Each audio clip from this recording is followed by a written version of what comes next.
এখানে মানুষ মাত্র ভুল হয়, কিন্তু যা দেখলাম এই ট্রেনটা শুধু ঢাকাগামী ওই লাইন দিয়ে যাবে, কিন্তু ওই লাইনের যে ক্রসিং ভুলের কারণে একটা ট্রেন আরেকটা লাইনের ভিতরে ঢুকে যায়। আর মালবাহী যে ট্রেনটা ছিল ওটা স্পিড কারণে, এই জন্য আরো কিছু আপনি কি দেখলেন ভাই?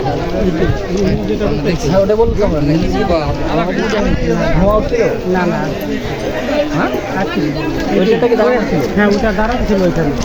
আর এই ট্রেনটা এদিকে সবাই এদিকে ঢুকে গেছে। স্পিড কেমন ছিল এটা? স্পিড কম ছিল, মোটামুটি ঢুকবো ওইটাকে।